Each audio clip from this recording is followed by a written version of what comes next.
Bonjour à tous et bienvenue sur Afrique Sport pour la matinale du lundi 3 octobre 2022 que nous débutons avec la CAN 2025. Suite au retrait de l'organisation de la CAN 2025 à la Guinée, l'Algérie a été le premier pays à se positionner pour accueillir la compétition. Présent samedi à Alger en marge du tirage au sort du CHAN 2022, le président de la Confédération africaine de football, Patrice Motsepe, a justement exhorté le pays des Fennecs à tenter sa chance. J'encourage l'Algérie à présenter sa candidature pour abriter la CAN 2025. Je veux leur donner l'opportunité d'organiser ce tournoi. Cela fait très longtemps que l'Algérie n'a pas abrité la CAN depuis 1990. Il existe des infrastructures de classe mondiale. L'Algérie a une histoire avec le football dont toute l'Afrique est fière. A ainsi glissé le dirigeant en conférence de presse. Alors que ses propos peuvent être mal interprétés, le Sud-Africain a toutefois précisé dans la foulée qu'aucun traitement de faveur ne sera accordé. Je peux vous assurer qu'il n'y a aucun pays en Afrique qui va être favorisé ou qui pourra faire pression à propos d'un autre pays, a assuré le dirigeant. Parlons du classement FIFA. Selon les derniers calculs de la Fédération internationale du ballon rond, suite aux récentes confrontations amicales de la trêve internationale, il y aura plusieurs réaménagement dans le classement FIFA mensuel des nations déterminant les meilleures équipes nationales africaines du mois d'octobre. En effet, auteur d'un carton plein lors de leurs deux ultimes apparitions avec 2 succès en autant de matchs, 3-1 face à la Guinée et 2-1 face au Togo, les éléphants de la Côte d'Ivoire, 9e africain et 52e mondiaux, devraient être les plus grands bénéficiaires du prochain classement FIFA pour la zone Afrique qui sera publié le jeudi 20 octobre. Les hommes de Jean-Louis Gasset devraient décrocher 8,38 points au classement pour se hisser au 48e rang mondial, à savoir 4 places de gagné et s'installer dans le top 9 continental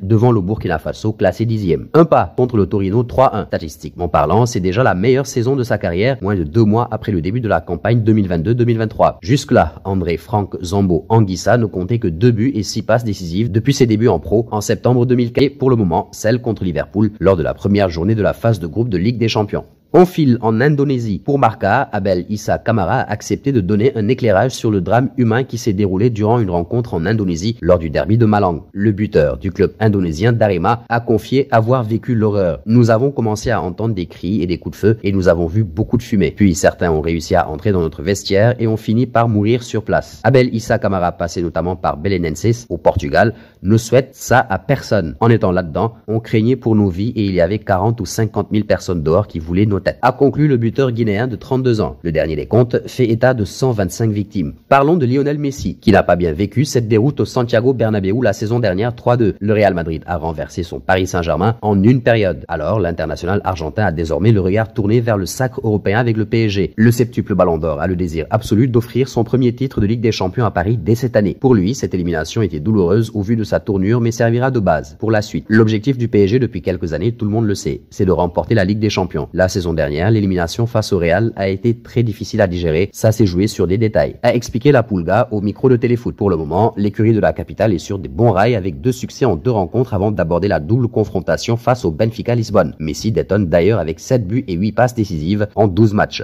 Nous voici arrivés à l'instant quiz avec 3 indices pour vous permettre de connaître notre joueur mystère du jour. Premier indice, je suis un défenseur de 31 ans évoluant en Liga. Deuxième indice, j'ai déjà joué pour 6 clubs dont 1 en Italie.